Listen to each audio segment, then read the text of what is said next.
one person asked it. Look, the whole Joe Biden presidency is a psyop. Okay. And the purpose is for the people that still sleep, that ain't ready to wake up. They still had to do the cleanup. They had to go in the tunnels. They had to get the babies out. They had to catch the traffickers, the ones who was financing and trading in human capital.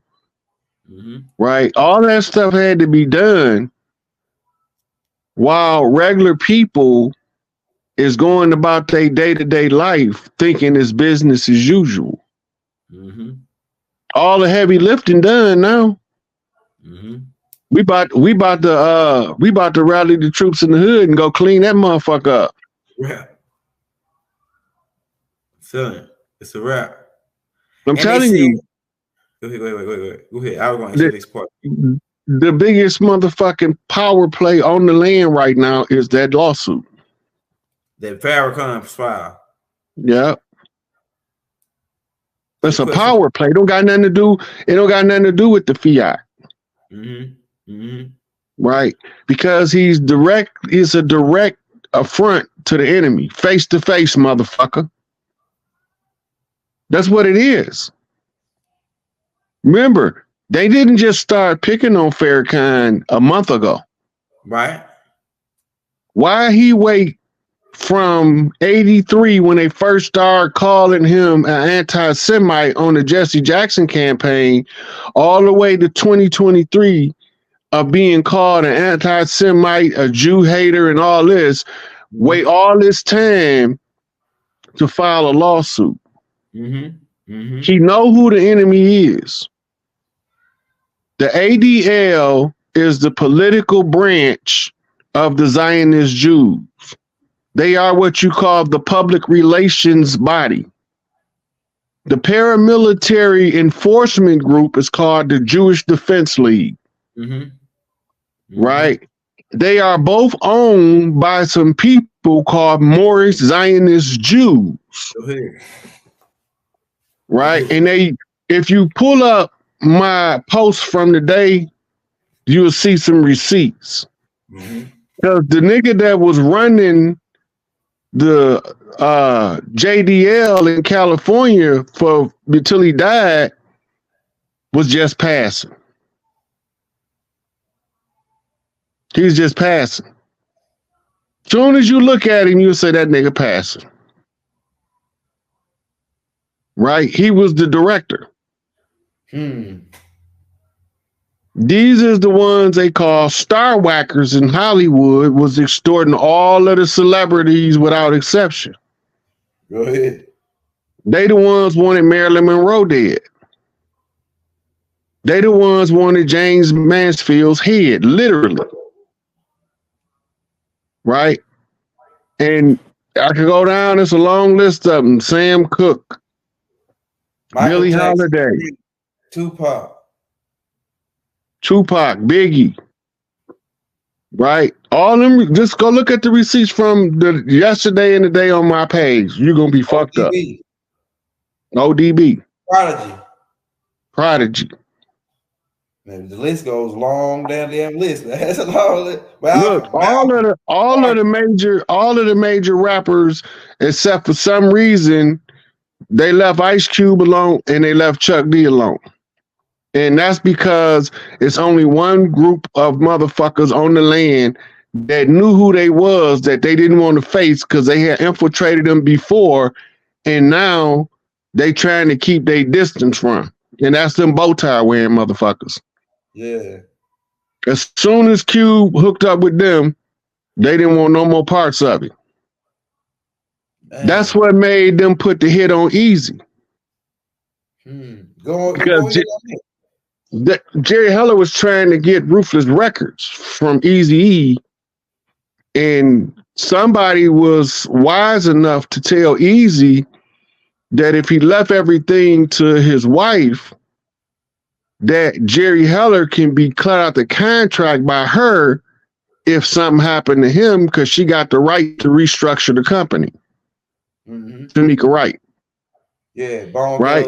So once they confirmed that they had put the hit out on Eazy-E, then he have to be removed from the public's eye in order to preserve him from getting killed. Because Farrakhan said, when you killed Martin, you killed the last one of us chiefs you gonna get.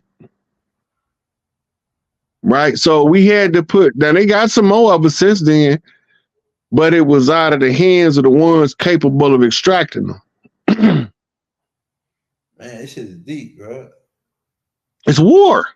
So you say Eazy-E got extracted as well? Yeah, him and Pac was on the same fucking res in Arizona.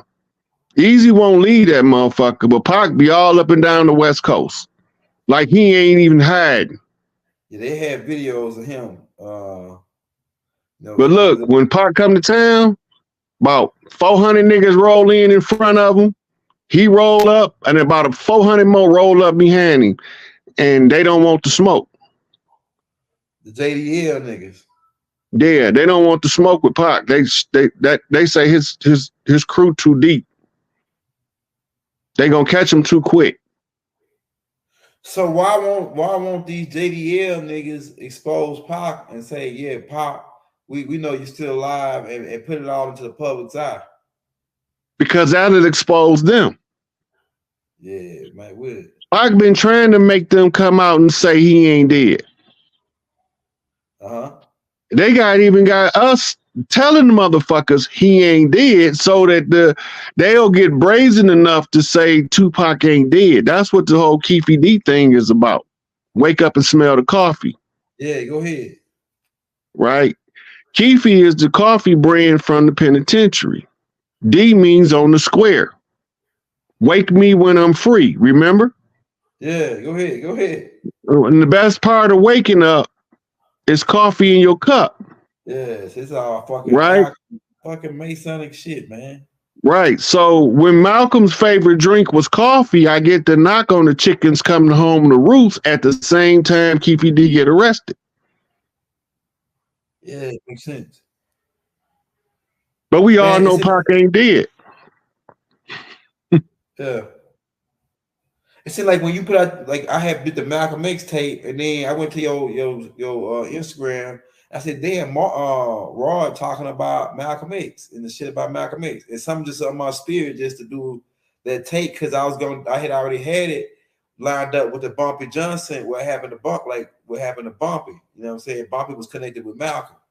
Yeah, so I was like, damn. You know, he was Gullah Geechee. Huh? Bumpy Johnson, yeah. He was Gullah Geechee. Yeah. He knew what the war was, and he knew that if he moved a certain way, and he'd be able to get money. Yeah. Yeah. Right? And so he did it. Yeah. He hooked up Frank Lucas was a Gullah Geechee too. Yeah, he came down from down south. They came from down south. Yeah, that's right. Yeah. In the Carolinas. Yeah. You remember, I don't know if you ever heard of the Chambers boys from Detroit. Yeah. They from the Carolinas. Them all Gullah Geechees. They actually made that movie New Jack City after them boys, I think they said. After the Chambers of Detroit, right? They had one of them cities and one of them buildings in every major city in America. Yeah. Those were how the CIA was setting up in our hoods. What? Go ahead, Rod. So they used the DEA, right? Come in with a sweet gravy deal to make money for ranked members in the tribes. Well, they call us gangs. Yeah. And then they give them the formula to set the building up so the police know who's running it. Go ahead. It's a difference between those who's running a spot, standing on the corner, and then those who's running a building. A whole goddamn building, like Nino. A whole building like that, yeah. They had one, I think they might have tore it down now, it might still be there, but it was one on 48 called the Rosenwall. And for a while, it was ran just like New Jack City. You gonna turn the car over to the Cash Money Brothers, ain't you? Yes, sir. Yes, sir. I had to get, man. They had a building in New York like that too. Yeah. You know, so Where else I see one at? I saw one in Dallas. My brothers just take me one to Dallas. They Yeah. called it the Carter. They called it the Carter down there. It was a big old apartment complex. They had everything. Yeah. Everything. So they was putting these drugs in our community to keep us from ever realizing that we was under military assault, using artifices of war that was beyond our comprehension because we knew nothing about warfare. So you're saying these drug operations set up like the Carter on Brown was all them was all CIA operations. Yeah. That's how they was able to lure the gang leaders into illegal activity by operating in such mass on their territory, and they keep them locked up. They can't come out and put a stop to it. They have to just manage it. They can't stop it if they ain't out there. The best they can do is manage it and try to get as much for their people as they can out of the process. That's what they said. It's called a control situation. Yeah. Yeah, COINTELPRO. All that. Look, they knew about the Three Kings Conjure because they called 3 specific names in the COINTELPRO document. Turkey? Who? They named Malcolm X, they named Martin Luther King, and they named Elijah Muhammad. Damn. I see Malcolm. See Martin. And I can see why they said Elijah. But they didn't mess with Elijah, though. They tried to kill Elijah. He was in Cook County Hospital with he was having a bronchitis attack. It's in the book Sterling Hobbs, Black Angels. I remember that. He was coughing real bad. And they said that he get the messages down. Like he's like sick or whatever. I think the fruit might have staged that to extract him. That's interesting too. Because Bible said the only reason why I say that is because Farrakhan said that the messenger ain't gone nowhere. Yeah, I can see that Elijah got taken up. Elijah do get taken up. You know what I'm saying? Mm-hmm. He get taken up. Yeah. So right now, with the Nation of Islam, with Farrakhan filing this deal, because that's a big thing, like you said. What if Farrakhan win? What are we to expect? It ain't got nothing to do. It ain't got nothing to do with winning the case. The government won't be here long enough to litigate that case. Yeah. Farrakhan is aware of this. It's just like a kick in the nuts as they go down or something like that. A kick in the nuts. It's a message to us. You got to remember, Malachi filed a lawsuit against the government for $2 billion back in 2021. That's right. Because they'd never had jurisdiction over the outlaw tribes. They only had jurisdiction over the treaty tribes. That's right. Right? So this is a knockback to Malachi. This is the Red House move off the same move Malachi and the Blue House made in the beginning. Yeah. What they say, as it was in the beginning, so shall it be in the end. Yeah. Right. So this is the full turn on the Revolutionary 76. Hey, Rod, going back on, because we're still dealing with mental martial arts. Why didn't the Black Panthers succeed? How were they able to not? Because the Dirty Moors infiltrated them. Okay, go ahead. You got to remember, they used some of us against them. That was what we call a dupe. You don't know what you're doing. You just doing some shit. And then they was sending agents in that was JDL as informants. And they was so infiltrated, they was not going to succeed with that level of infiltration. It fell apart because of the infiltration was discovered. All of the ones who knew who the infiltrators was fell back, reassessed, formed under the Black Liberation Army, right? And when they reformed under the Black Liberation Army, they all kept their own individual group identities depending on where they was at on the land. Mm-hmm. Right? It's all military.